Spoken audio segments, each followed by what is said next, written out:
Saudara Presiden dan Wakil Presiden terpilih Prabowo Gibran tengah menyusun kabinet. Tak memungkiri kursi menteri jadi incaran partai pengusung Prabowo Gibran. Namun ada dua partai non-koalisi yang mengonfirmasi dukungannya pada Prabowo Gibran untuk 5 tahun ke depan. Akankah koalisi gemuk di kabinet Prabowo Gibran nantinya akan memberi dampak yang signifikan positif atau justru malah negatif? Lalu bagaimana pula nasib oposisi? Kami hadirkan perbincangannya di pagi hari ini dengan sejumlah narasumber. Melalui sambungan Zoom sudah ada juru bicara TKN Prabowo Gibran, Daniel Anzar Simanjuntak yang nanti akan bergabung bersama kami menyusul. Kemudian ada juru bicara Partai Keadilan Sejahtera, ada Muhammad Khalid. Selamat pagi, Assalamualaikum Mas Khalid. Assalamualaikum, selamat pagi ya Disti, Sehat ya? Daniel, Mas Adi, sehat Alhamdulillah. Iya, nanti juga akan menyusul ada Kepala Badan Komunikasi Strategis DPP Partai Demokrat, ada Bung Herzaki Mahendra Putra, dan juga nanti ada Direktur Eksekutif, sudah hadir Direktur Eksekutif Parameter Politik Indonesia, Mas Adi Prayitno. Selamat pagi Mas Adi. Selamat pagi Adisti, selamat pagi Khalid, Iya, Bang Daniel. baru juga bergabung ada juru bicara TKN Prabowo Gibran, ada Bung Daniel Anzar Simanjuntak. Selamat pagi, Assalamualaikum Bung Daniel. Waalaikumsalam Mbak Disti, Mas Solid, Mas Adi. Iya, Bung Daniel, saya langsung ke Bung Daniel dulu deh, yang kemudian ada saat ini lagi sibuk ya kan merangkul partai-partai untuk koalisi begitu. Nah, kalau dari perkembangannya seperti apa? Kan kemarin sudah nih Nasdem, PKB sudah terkonfirmasi. Lalu bagaimana ini PKS komunikasinya nanti akan diintensifkan pekan ini atau seperti apa, Bung Daniel? Pertama, PKB dan Nasdem kan seperti kemarin disampaikan, kedua partai tersebut yang direpresentasikan oleh Pak Surya Paloh dan Gus Muhaimin menyatakan siap bekerja sama dengan pemerintahan Pak Prabowo dan Mas Gibran. Tapi secara terangnya misalnya siap bekerja samanya itu di dalam pemerintahan atau di luar pemerintahan itu belum disampaikan secara terang, tapi ya bisa ditangkap lah tafsirnya oleh Mas Adi Prayitno. Tapi kemudian partai yang lain termasuk PDIP, kemudian teman-teman PKS tentu dalam komunikasi yang akan dibangun terus-menerus. Tapi Mbak Adisti yang perlu dipahami adalah bagi Pak Prabowo bukan sekedar komunikasi dan silaturahim politik yang saat ini dilakukan, bukan sekedar pemaknaannya mengajak masuk dalam pemerintahan, tapi saya sering menyebutnya sebagai upaya membangun mutual understanding. Artinya kita ingin membangun sepemahaman yang saling menguntungkan rakyat banyak. Mutual understanding ini penting karena ke depan tantangan global kita tidak mudah. Itulah yang disebut Pak Prabowo perlunya keguyuban elit. Terlepas ada bersama di dalam pemerintahan atau ada yang di luar pemerintahan. Karena Pak Prabowo paham betul, kami tentu mengalami sebagai pemenang pemilu, Pilpres, paham betul kita mengalami power dilemma. Saya menyebutnya power dilemma. Kenapa? Karena di satu sisi kita ingin terus mengefektivitaskan pemerintahan Pak Prabowo dan Mas Gibran nanti agar kuat di eksekutif dan di legislatif. Di sisi lain juga Pak Prabowo berkepentingan menjaga demokrasi yang sehat. Nah, oleh itulah ini menjadi pilihan yang harus dilakukan oleh Pak Prabowo. Oke, agar kuat di eksekutif dan juga kuat juga di legislatif, itulah yang kemudian perlu di underline begitu ya Bung Daniel. Nah, tapi kemudian ada pembicaraan dong pastinya lobby-lobby yang memang sudah diintensifkan, tidak hanya soal merangkul, tapi juga kita masih punya waktu memang 5-6 bulan sampai kemudian Pak Prabowo dan juga Mas Gibran ini dilantik. Soal kursi menteri ini yang lagi ramai ini, Bung Daniel. Pasti semua partai yang berkehendak ingin bergabung di dalam pemerintahan pasti mengajukan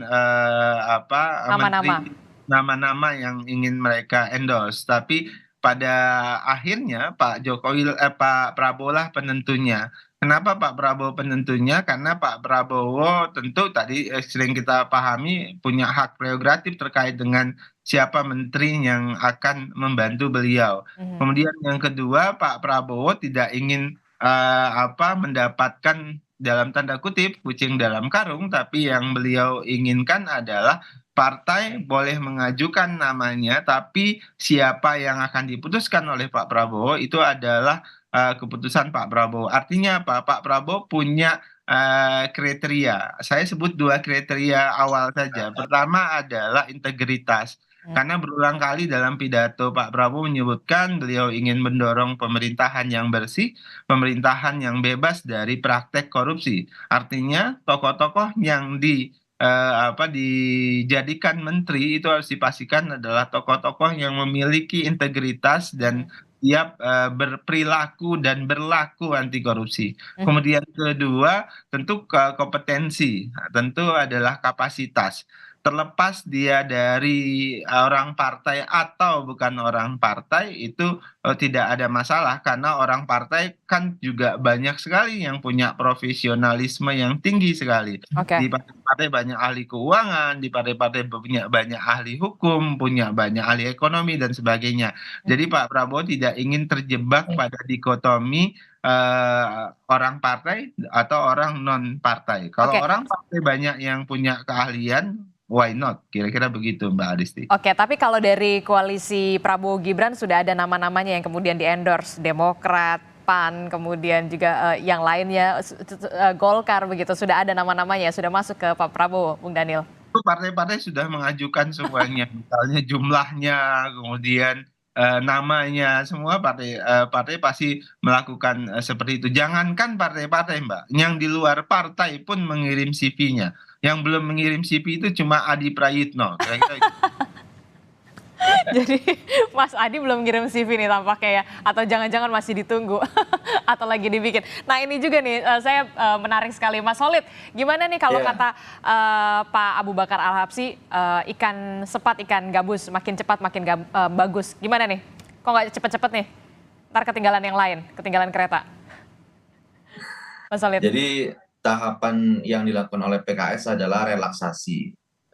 Jadi setelah proses kompetisi di Pilpres kemarin, kemudian usaha untuk mencari keadilan di Mahkamah Konstitusi sebagai usaha untuk yang secara konstitusional kita lakukan sudah selesai. Artinya proses Pilpres tahapannya sudah selesai. Dan yang dilakukan Partai Keadilan Sejahtera adalah melakukan relaksasi dan kemudian menghormati hasil keputusan Mahkamah Konstitusi. Jadi tahapannya baru sampai di sana, sehingga kemudian PKS mengadakan kemarin halal bihalal, diundang seluruh ketua umum partai. Jadi seluruh ketua umum partai diundang, seluruh pasangan calon presiden dan wakil presiden juga diundang. Jadi nuansanya adalah merupakan kita ingin membangun silaturahim, komunikasi dengan seluruh pihak, termasuk dengan presiden dan wakil presiden yang terpilih. Jadi kita belum tahapan kita akan koalisi atau oposisi, itu adalah domain dari Majelis Syuro.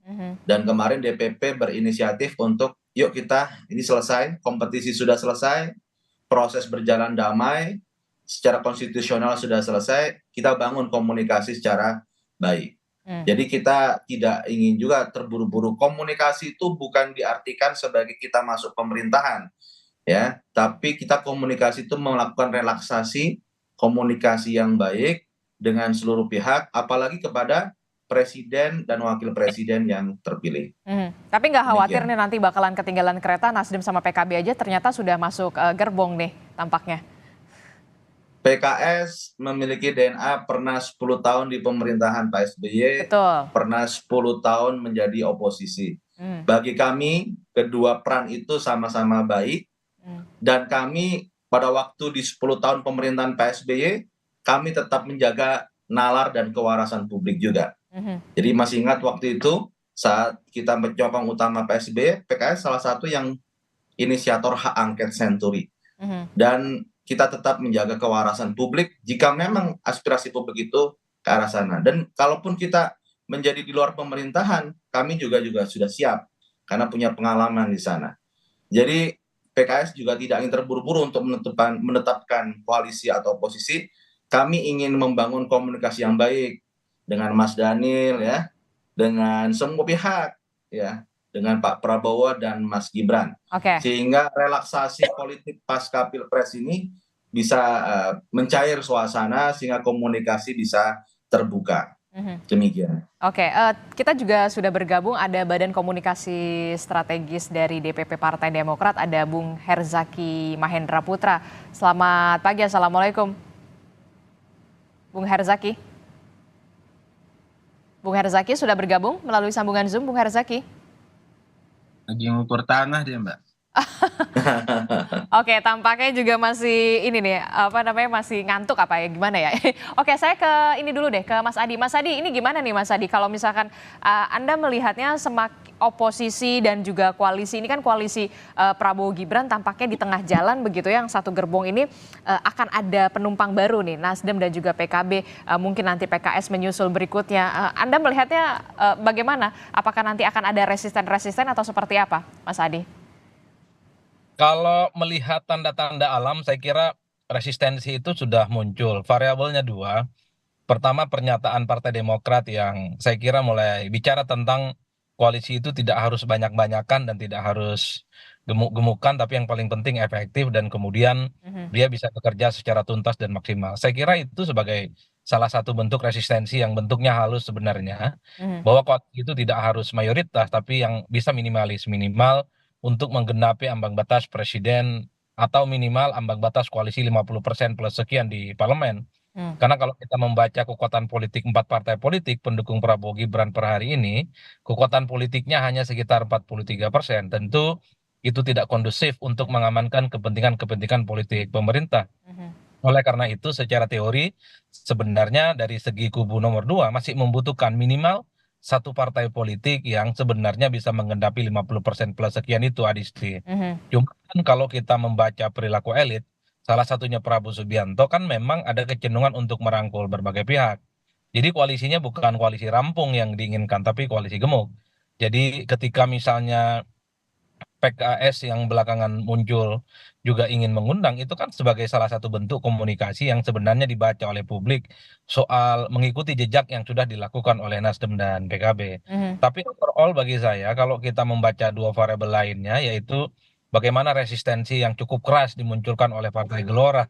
Sekalipun Gelora ini kan nggak lolos ke parlemen, tapi kan sejak awal memang pasang badan untuk memenangkan Prabowo dan Gibran. Jadi ketika ada upaya untuk berkomunikasi dengan Prabowo Subianto, jangankan ada niat untuk kerjasama ya, berkomunikasi saja dengan Prabowo Subianto, kawan-kawan Gelora itu udah marah-marah dan ngamuk-ngamuk. Oh Itu kan ya? sebagai satu bentuk penolakan yang menurut saya cukup agresif. Ah, Ya mereka kan mempertanyakan tentang ideologi, mempertanyakan visi misi, mempertanyakan tentang komitmen yang dinilai ya berseberangan satu sama yang lainnya. Karena kan selama ini kawan-kawan PKS ini kan adalah partai politik baik pada level elit dan grassroots-nya paling terbuka menyerang Prabowo dan Gibran mulai dari soal MK-MK, soal etika terkait dengan kecurangan pemilu dan seterusnya dan seterusnya. Jadi kalau mau jujur sebenarnya kedatangan orang baru dalam koalisinya Prabowo dan Gibran ini cukup meresahkan partai-partai politik pengusungnya. Demokrat resah, Gelora resah, dan saya kira partai yang lain juga gelisah itu. Golkar gelisah, PAN gelisah, Demokrat juga gelisah karena keistimewaan mereka sebagai partai pengusung awal akan tidak terlampau sesignifikan waktu awal-awal untuk memenangkan Pilpres. Dan saya mazhabnya sejak awal selalu mengatakan yang kalah biarkanlah di luar, yang menanglah cukup menikmati kekuasaan politik. Haram hukumnya bagi yang kalah politik itu 1 dan 3 diajak koalisi karena mereka itu kan bukan hanya visi misinya berbeda, kepentingan, intensi dan chemistry-nya saya kira berbeda secara diametral. Oleh karena itu, Bang Dhanil sampaikanlah salam ke Pak Prabowo dan kawan-kawan Gerindra dan partai pendukungnya jangan ajaklah mereka-mereka itu, biarkan aja berada di luar kekuasaan. Ini sebagai bentuk punishment bahwa yang kalah pemilu itu harus menikmati sunyinya jalan koalisi di mana mereka itu berada di luar kekuasaan.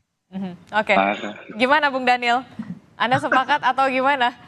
Tadi saya sebutkan Mbak Adisti, Pak Prabowo, Mas Gibran tentu dihadapkan pada apa saya nyebutnya tadi sebagai power dilema. Di satu sisi kan kita tentu menginginkan pemerintahan yang efektif. Pemerintahan yang efektif itu tentu mendapat dukungan dominan dari parlemen. Nah, saat ini seperti tadi disebutkan oleh Mas Adi, kita masih kurang dari 50%. Artinya Sebenarnya satu partai politik saja sudah cukup begitu untuk kuat di nah, nanti parlemen. kita lihat, tapi lebih kuat, lebih baik, kira-kira begitu. Jadi, dan itu simbolisasi gotong royong dan sebagainya.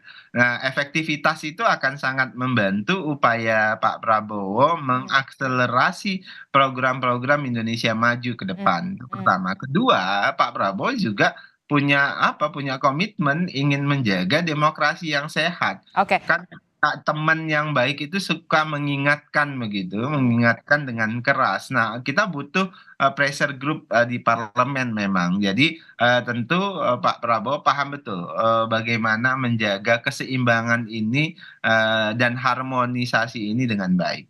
Tapi kan kemudian teman yang baik juga teman yang dari awal setia sampai akhir begitu. Oh, tentu itu Itu bagian juga harus diperhitungkan. yang tetap dijaga. Itulah sebabnya tentu komposisinya Pak Prabowo sangat memperhatikan hal tersebut. Kan biasa kalau jamaah masbuk dengan jamaah yang sejak awal ikut di barisan itu pasti berbeda. Itu hal yang normal dan dipahami dengan baik oleh Pak Prabowo. Oke, Bung Herzaki, gimana nih Bung Herzaki? Harusnya kan teman yang sejak awal setia ini yang kemudian harus diprioritaskan, jangan sampai kemudian ada potensi-potensi resisten. Kalau kata Mas Ahaye mengatakan jangan kuat seperti di luar, tapi ternyata kropos di dalam. Bung Herzaki. Ya, terima kasih. Kalau dari kami jelas ya, Mas Ahaye itu menyampaikan kalau kita lihat konteksnya itu tidak spesifik kalimat itu gitu. Tapi beliau menekankan bagaimana koalisi ini seharusnya kuat di dalam menghadapi berbagai hal. Karena bagaimanapun tantangan ke depan kan luar biasa. Tapi kalau kita berbicara mengenai komitmen Pak Prabowo, teman-teman Gerindra, teman-teman Golkar, PAN, dan juga teman-teman koalisi lainnya yang ada di ini sangat baik gitu loh ya. Kita punya komitmen kebersamaan yang kita jalin sejak sebelum mendaftarkan. Ketika mendaftarkan, ketika berkampanye bersama, berupaya memenangkan Pak Prabowo, dan juga komitmen itu adalah setelah pasca memenangkan. Dan ini kita sudah saling terbuka semuanya, dan komunikasi Mas Ahaye dengan Pak Prabowo itu kan intens sekali ya gitu. Hanya memang tidak semua bisa kita ungkap ke publik, tidak semua pertemuan diskusinya bisa kita sampaikan ke publik.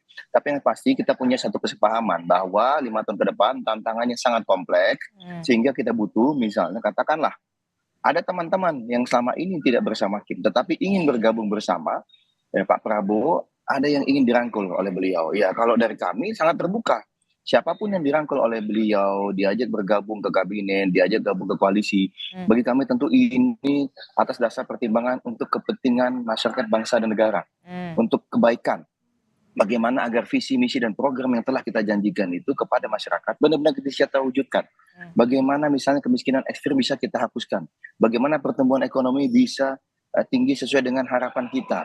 Misalnya bagaimana terkait dengan ketahanan kemandirian pangan, kemandirian bisa terwujud. Jadi kami meyakini siapapun nantinya jika diajak oleh Pak Prabowo dan ternyata pas kan namanya Pak Prabowo mungkin membuka ruang, tetapi mungkin dalam buka ruang itu kan nggak semua juga. Ada yang merasa pas, kemudian lebih merasa, saya cocoknya di luar kabinet. Nanti kita di parlemen aja membantunya dalam konteks, tadi seperti disampaikan oleh Mas Daniel dalam demokrasi ini, ada yang berkenan, saya jadi oposisi aja biar bantu mengingatkan. Takutnya kalau semua masuk, nanti malah demokrasi kita istilahnya itu berjalan dengan kurang baik gitu. Ya kan? Nah ini tentunya harus kita hormati gitu dalam konteks ini. Jadi dari Demokrat terbuka. Mas Solid dengan siapapun ya, kemarin katanya Nasdem, katanya lalu PKB, Demokrat mendukung sepenuhnya langkah Pak Prabowo. Karena beliau adalah presiden terpilih kami, karena beliau adalah pemimpin dalam koalisi kami, dan sejak awal Partai Demokrat, Mas Ahaye, Pak SBY percaya betul dengan Pak Prabowo karena kita sudah punya komitmen kebersamaan, dan sampai sejauh ini semuanya dilakukan. Tidak ada yang berubah. Sebelum menang, setelah menang, sama semua. Tapi Partai Demokrat ini juga nggak sih, maksudnya khawatir juga nggak sih kalau misalkan koalisinya terlalu gemuk begitu nantinya di eksekutif maupun di legislatif begitu, kan tetap harus ada partai penyeimbang pastinya dong. Apalagi kita tahu Partai Demokrat kemudian sudah ikut dari koalisi Prabowo Gibran ini juga tetap setia begitu. Tiba-tiba ada penumpang yang masuk begitu, masuk ke dalam gerbong di tengah jalan, Anda nggak khawatir apa? bukan penumpang lah. Ini kan kita semua elemen bangsa gitu kan. Perbedaannya adalah memang yang telah memilih berjuang bersama Pak Prabowo gitu. Lalu kemudian ada yang melihat wah setelah kemudian berbeda tempat, berbeda kubu, lalu merasa sepertinya saya juga ingin bantu Pak Prabowo. Oh, bagi kami senang sekali sebenarnya. Karena harapan kami tentu bagaimana tadi janji kami, janji kita, janji Pak Prabowo adalah kepada rakyat. Ya, dan bagi kami ini bagaimana kita bisa upayakan hal terbaik, memastikan pemerintah ini berjalan dengan lancar, agar apa yang menjadi janji tadi, apa yang menjadi cita-cita beliau bisa diwujudkan dalam 5 tahun ini. Gitu. Ini yang paling penting bagi kami, nggak masalah tuh, mohon maaf Pak. Kami tidak ada kekhawatiran nanti posisi ini masuk bagaimana, apalagi mohon maaf sebelum ditanya saya sampaikan, kami tidak ada kekhawatiran masalah jumlah menteri Mbak atau di kabinet, nggak ada. Komunikasi kami dengan Pak Prabowo, Mas Ahy dengan Pak Prabowo itu sangat-sangat baik, termasuk mengenai rencana-rencana ke depan. Jadi kalau kami percaya betul sama beliau, jadi nggak ada kekhawatiran. Tidak ada kekhawatiran soal jatah kursi menteri, tapi kemudian ada potensi resisten nggak sih? Katanya sih kalau Partai Demokrat sama Gelora nih agak ada potensi resisten nih dengan adanya member baru. Nggak ada. Saya diskusi dengan Mas Ahy setiap hari, hampir setiap hari. Nggak ada kita resisten. Partai ini masuk gimana? Kita nggak setuju. Enggak. Kami percaya dengan Pak Prabowo karena kami janji komitmen kami kepada Pak Prabowo. Itu yang kami pegang betul dengan teman-teman di Gerindra ya, dengan teman-teman di KIN dan punya selama ini jejak rekam dan kesepakatan ini masih terus berjalan. Nggak ada perbedaan, nggak ada apa. Jadi Mas Adi sebelum digoreng-goreng sama Mas Adi saya sampaikan Demokrat terbuka dan siap menerima siapapun teman yang ingin bergabung bersama di dalam pemerintahan maupun teman yang memilih untuk berada di luar pemerintahan. Kami dulu dengan PKS berdua aja dengan PKS dulu siap kok sebagai oposisi ya Bang Holid ya. Jadi kalau misalkan PKS mau gabung juga Partai Demokrat terbuka aja begitu ya nerimanya? Kami sangat terbuka tergantung Pak Prabowo. Pak Prabowo mengajak siapapun lalu kemudian ternyata kan nama mengajak ini kan tentu ada kesepakatan. Nah kalau tercapai kesepakatan ya tentu bergabung. Kalau tidak tercapai tentu memilih di luar. Silakan aja. Kami dukung Pak Prabowo. PKS diajak Bang Holid kami dukung. Siapa lagi nih? Partai mana? Sebutkan. Silakan, Mbak. Oke. Partai Demokrat juga katanya sudah kirim CV juga ke Pak Prabowo. Oh, enggak kirim CV. Enggak kirim CV. Kita diskusi. Pak Prabowo meminta kader terbaik. Ya, kemudian Mas Ahy tentu menyampaikan ya, tentu bagaimana begini, Mbak. Kalau Mas Ahy ini kan tipikal kami Demokrat ini begini. Kita berangkat dari kriteria dan kebutuhan dulu, Mbak. Jadi kebutuhannya sosok seperti apa, di pos-pos seperti apa, lalu kita bicara kriteria, lalu kami kemudian di dalam sendiri melakukan seleksi gitu. Agar apa? Agar yang benar-benar disampaikan kepada Pak Prabowo adalah menjadi aset, menjadi kekuatan bagi kabinet nanti, bukan menjadi liability. Karena bagaimanapun tidak ada waktu istirahat, Mbak, dan tidak boleh ada satupun kesalahan dalam 5 tahun ke depan. Sehingga kami ingin sejak hari pertama, kader-kader yang kami kirimkan kemudian dipercaya oleh Pak Prabowo itu benar-benar bisa gaspol habis-habisan mendukung Pak Prabowo. Jadi nggak ada terlalu lama penyesuaian atau apa. Dan bagi kami ini cepat kok. Karena bagaimanapun hari ini kami sudah di pemerintahan. Termasuk juga katanya juga siap jika diposisikan nanti di koalisi atau di kabinetnya Prabowo Gibran menempati kursi Menko. Benarkah demikian? Jangan dijawab dulu, Bung Herzaki. Tetaplah bersama kami di Sapa Indonesia Pagi.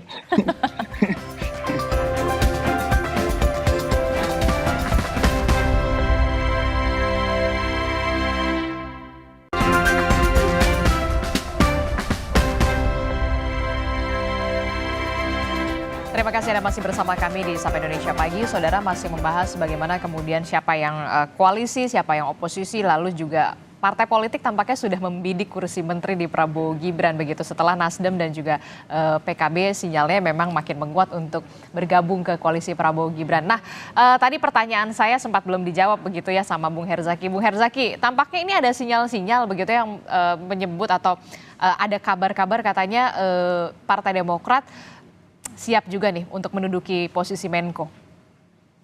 Oh iya tentu kalau misalnya kami diberikan kesempatan menjadi kader kami ya menjadi Menko ataupun menteri-menteri lainnya. Siapa yang prioritas Mas Ahaye? Loh kalau dari kami jelas kita ingin memberikan kader-kader terbaik yang akan menjadi aset, akan menjadi kekuatan bagi kabinet ke depan yang bisa optimal membantu Pak Prabowo. Ya jelas kader terbaik Demokrat hari ini ya Mas Ahaye gitu ya. Jadi tentu beliau lah yang akan menjadi nama pertama dan terutama yang akan kami berikan kepada Pak Prabowo gitu. Dan ini ya udah kesepakatan di dalam gitu ya, maksudnya bersama semua kader tentu mengamini ini gitu. Di mana-mana saya bilang Mas Ahaye gitu. Apalagi kita tahu hari ini Mas Ahaye selama 2 bulan terakhir sudah menjadi Menteri ATR Kepala BPN. Nah kita juga bisa lihat bagaimana jejak rekam beliau ya selama 2 bulan ini banyak terobosan-terobosan yang beliau lakukan gitu. Ya, dan ini tentu bisa menjadi bekal juga ke depannya ketika nanti mendapatkan amanah atau kepercayaan apapun dari Pak Prabowo. Jadi kami tegaskan, Mbak, Mas Ahaye maupun kader-kader Demokrat lainnya itu siap ditempatkan di posisi manapun, ya, yang diharapkan oleh Pak Prabowo sehingga bisa memberikan kinerja kerja terbaik bagi masyarakat, bangsa dan negara. Karena Mas Ahaye ini seorang patriot, Pak, seorang prajurit. Kita siap dimanapun. Jadi nggak milih-milih gitu. Harus ini, harus itu, enggak. Kami percaya Pak Prabowo tentu punya perhitungannya sendiri, ya, punya analisanya sendiri, punya data sendiri, punya rasa sendiri. Mana nih sosok yang dirasa pas? Kan tentu chemistry harus nyambung. Sederhananya saya pernah dengar nih ada Bang Ahmad Muzani pernah menyampaikan, ya kalau jadi menteri harus percayalah dengan program-programnya Pak Prabowo. Ya Demokrat udah jelas, kami percaya betul setiap program dari Pak Prabowo karena itulah kami bergabung dengan beliau ketika itu. Dan kami sudah second itu jelas. Jadi kita udah bicara nih Mbak, visi misi program waktu itu. Seperti apa bentuk kedepannya pemerintahan. Itu sudah diskusi panjang kalau di Kim ya Bang Dhanil ya. Bahkan tadi visi misi program yang kita setor ke KPU, itu bukan dibuat 1-2 orang Mbak. Itu digodok oleh banyak orang. Termasuk kami-kami ini juga ikut. Jadi bukan ada yang duluan belakang, ada. Semua istilahnya itu benar-benar serius menggodok visi misi dan program. Sehingga ketika nanti ini, nah alhamdulillah menang. Kita sudah siap ini gitu loh Mbak. Tinggal nanti kita sesuaikan dengan kondisi kementerian hari ini gitu. Katanya ada juga yang mengatakan Demokrat juga mengincar kursi Menko Polhukam karena memang Mas Ahaye backgroundnya dari background militer juga begitu ya kan, rasa-rasanya kok cocok ya, sesuai ya. Ya, makasih Mbak kalau tadi disampaikan cocok atau sesuai atau mungkin masyarakat juga ada menilai seperti itu. Bagi kami alhamdulillah ya kalau kita bicara mengenai kompetensi. Dan ingat hari ini Pak Jokowi misalnya menyampaikan seorang menteri itu dipilih karena apa, leadership dan kemampuan manajerialnya. Mas Ahaye alhamdulillah sudah terbukti untuk itu selama ini. Begitu juga dengan di ATR BPN ini beliau lagi optimal. Nah, tetapi masalah posisi dimanapun Pak Prabowo itu adalah hak prerogatif beliau. Demokrat menghormati hak prerogatif seorang presiden terpilih. Nah, ini menjadi komitmen kami, Mbak. Itu yang paling penting. Itu yang kemudian hak prerogatif dari presiden itu yang kemudian menjadi underline kita semua ya. Nah, kalau PKS sendiri memang nggak mau mengulang begitu. Kalau kita lihat begitu kan PKS ini di eranya SBY Budiono ini ada 3 menteri kalau tidak salah, ada Mensos Salim Segaf Al-Jufri, kemudian ada Menteri Pertanian Suswono dan juga Menkominfo ada Pak Tifatul Sembiring. Tidak tertarikkah atau kemudian berada di luar pemerintahan jauh lebih bisa menjadi pengawas dari pemerintahan? Mas Holid. Ya, seperti yang disampaikan tadi, tahapan dari PKS saat ini adalah membangun komunikasi dengan semua pihak terlebih dahulu.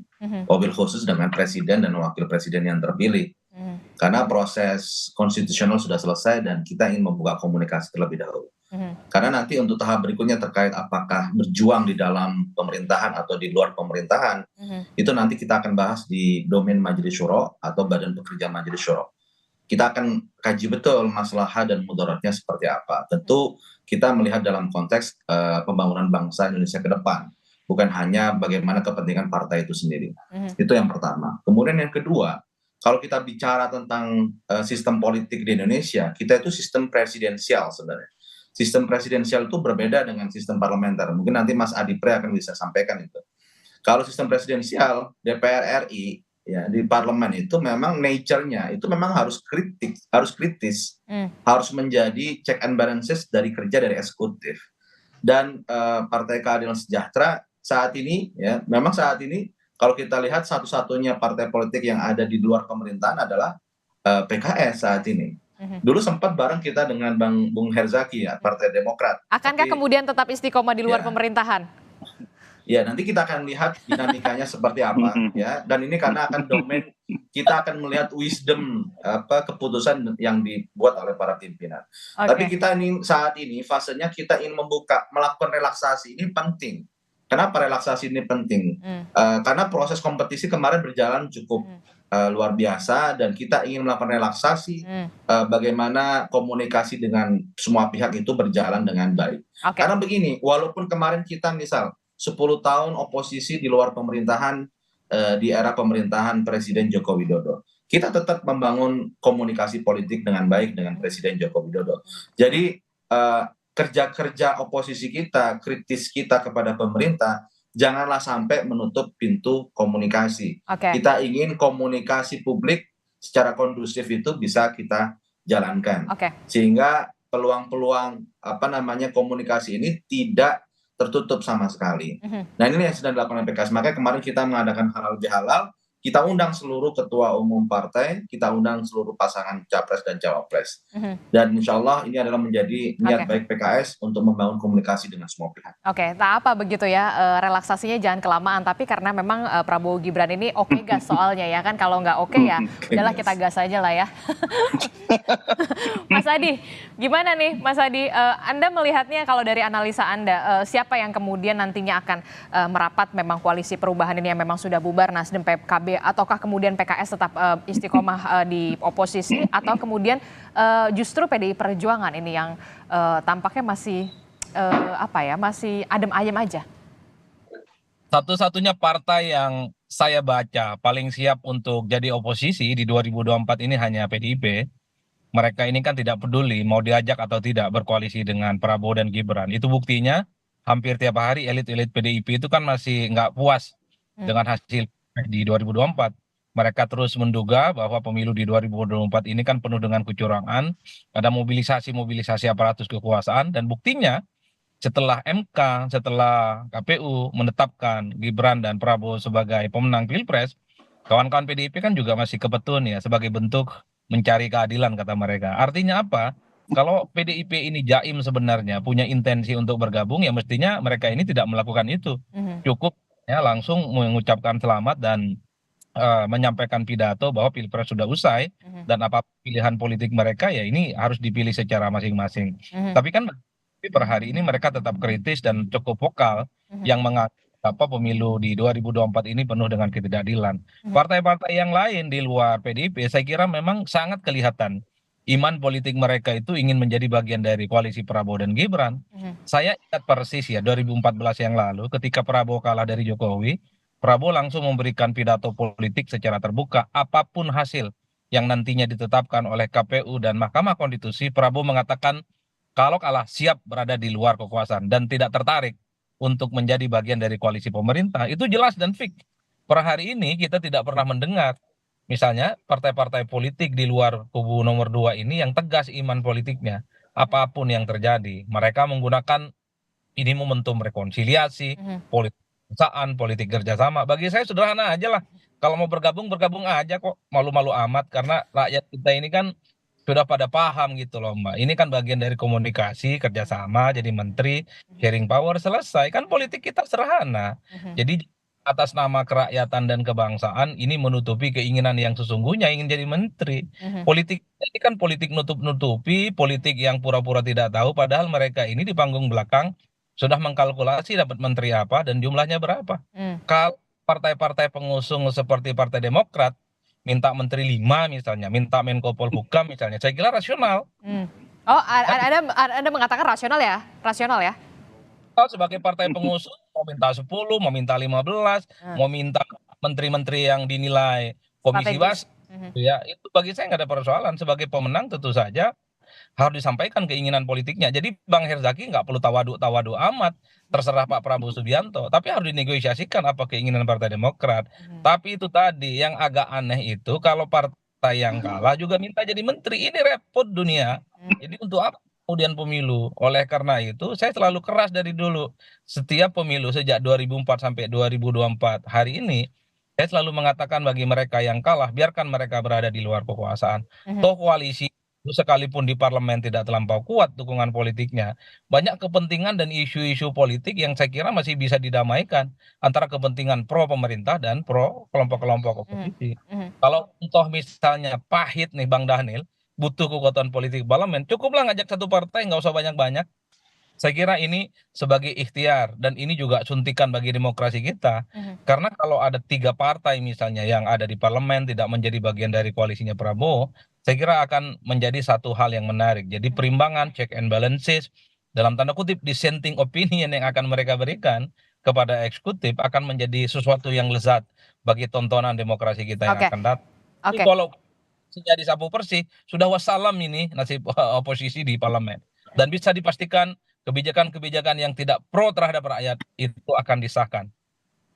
Oke, karena memang kuat di parlemen untuk menjaga stabilitas juga begitu ya di parlemen. Nah kalau misalkan Mas Adi melihat nanti akan pembagiannya akan seperti apa, seharusnya kemudian Partai Demokrat juga dengan lantang saya maunya segini begitu karena memang saya setia dari awal begitu. Lain halnya kalau misalkan yang baru bergabung beberapa member-member baru begitu kan dikasih syukur, nggak dikasih ya dikasih dong gitu loh. Mas Adi.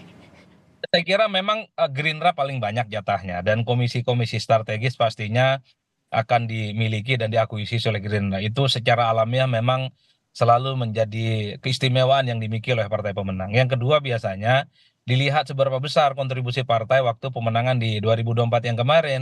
Kayak Demokrat misalnya. Ini kan kelihatan nih pasang fotonya Gibran kok Prabowo doang misalnya. Jangan-jangan itu jadi catatan bahwa Demokrat itu all out di Jawa Timur, naik secara signifikan paslon nomor 2, iya. Tapi kan publik juga akan memberikan catatan kira-kira siapa yang dinilai kinerjanya berkontribusi penting terkait dengan pemenangan Prabowo. Termasuk dengan Golkar. Apa betul Golkar? Apa betul Partai Amanat Nasional? Ini sehingga mereka itu sangat layak untuk kejar dengan sejumlah menteri yang cukup signifikan. Tapi begini Mas Adi, Anda melihat PKS oke gas nantinya? Kalau PKS ini kan kelihatannya malu-malu tapi mau, ya kan? Jadi undangan halal bihalal kepada Prabowo ini kan bentuk komunikasi awal. Mereka itu ingin membuka komunikasi politik. Kenapa saya sebut malu-malu tapi mau? Karena memang PKS ini nggak mungkin menawarkan diri berkoalisi, tapi kalau diajak rasa-rasanya cocok. Jadi pernyataan Sekjen PKS beberapa waktu yang lalu tinggal nunggu waktu untuk dapat jatah dan giliran menteri. Jadi bagi saya seorang sekjen ketika bicara secara terbuka kepada publik, rasa-rasanya memang sudah ada komunikasi yang dibangun secara intensif dengan kubu Prabowo Subianto. Problemnya Perlu saya koreksi nih, Pak Adi. Itu Apa? maksudnya saya koreksi. Kebagian itu maksudnya adalah bertemu, berkomunikasi. Bukan masalah jabatan menteri dan sebagainya. Itu masih terlalu jauh. Kita masih tahapannya adalah membangun komunikasi. Oke. Belum bicara masalah koalisi atau oposisi. Oke ya harus ketemu dulu dong pastinya ya, harus ada pertemuan dulu ya Mas Holid ya, baru membahas untuk selanjutnya kursi menteri. Tapi saya membaca memang PKS dalam posisi minta diajak. Kalau tidak, sepertinya PKS ini agak jaim dan agak gengsi untuk menempatkan diri menjadi bagian dari kubu Prabowo. Tapi kalau diajak, PKS akan memberikan begitu banyak referensi. Sejak lama PKS ini mendukung Prabowo Subianto, enggak ada persoalan, enggak ada sesuatu yang akan dipertentangkan satu sama yang lain. Oke. Inilah sepertinya memang kenapa dalam halal bihalal kemarin PKS itu ingin mengundang Prabowo, tapi Prabowo tidak datang. Publik merasa mungkin tak enak hati sama kawan-kawan Partai Gelora itu karena Partai Gelora begitu agresif dan menyalak ya betapa itu adalah sesuatu yang tidak elok dipandang mata katanya. Itu yang saya sebut resistensi dari pendukung Prabowo sudah mulai kelihatan. Bukan hanya Demokrat juga kelihatan mulai nggak happy itu kalau ada partai-partai lain yang begitu banyak masuk dalam koalisi Prabowo. Biar ini Mas Adi dan teman-teman. Oke, sekalian juga untuk Mas Holid meluruskan bagaimana kemudian jika ada pandangan yang mengatakan memang ada resisten terutama dari Partai Gelora. Mas Holid, singkat saja. Saya tidak ingin mengomentari itu. Jadi halal bihalal itu kita mengundang seluruh pihak. Itu yang pertama. Yang kedua memang Pak Prabowo melalui timnya menyampaikan mohon maaf tidak bisa hadir karena sudah ada acara halal bihalal yang lain. Jadi saya kira ini adalah maksud saya ini jangan dibelintir bahwasanya ini adalah sebuah sikap politik yang kemudian menolak karena ada Gelora, tidak sejauh seperti itu. Intinya kita mempunyai niat baik di sini membangun komunikasi semua pihak dengan 01, dengan 02, dengan 03, dengan seluruh partai politik. Kan spiritnya di sana. Spiritnya di sana dan kita tidak ingin terburu-buru juga karena proses pembentukan pemerintahan itu masih 6 bulan ke depan dan proses kami adalah sudah niatan baik untuk melakukan relaksasi tadi sehingga tidak ada sumbatan-sumbatan komunikasi dengan terutama dengan presiden dan wakil presiden yang terpilih. Saya pikir itu adalah contoh yang bagus dan perlu didukung agar relaksasi dan kondusivitas politik di level nasional itu tetap terjaga. Oke, baik. Terakhir Bung Dhanil, bagaimana kemudian koalisi Prabowo Gibran ini bisa, terutama ya Pak Prabowo dan juga Mas Gibran ini mengakomodir, jangan sampai kemudian ada potensi resisten di sana, ada terjadi potensi gesekan-gesekan kecil di sana, apalagi sebentar lagi, tinggal beberapa bulan lagi kemudian akan dilantik begitu.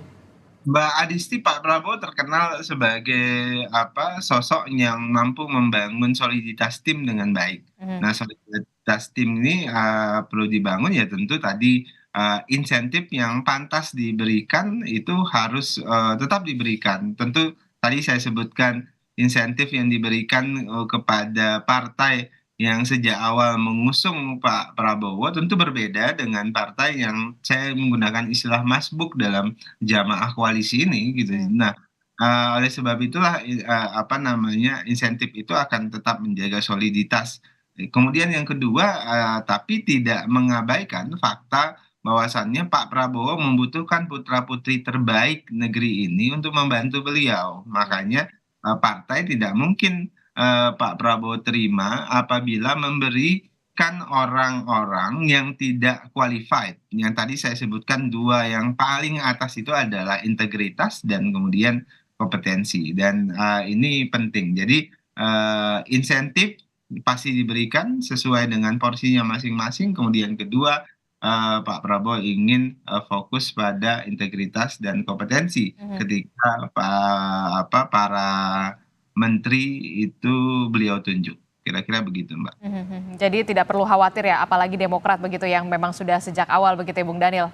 Don't worry, be happy. Itu yang Mbak yang. Oke, baik. Kita akan tunggu bagaimana nanti akan ada komunikasi-komunikasi selanjutnya PKS dengan Pak Prabowo atau kita nggak pernah tahu siapa yang nanti akan menduduki posisi-posisi strategis juga di pemerintah, dalam hal ini adalah di kursi menteri siapa saja. Terima kasih Bapak-Bapak. Mas Holid, terima kasih. Bung Daniel, terima kasih. Bung Herzaki, Mas Adi Prayitno, terima kasih. Selamat pagi, sehat-sehat selalu Bapak-Bapak. Assalamualaikum.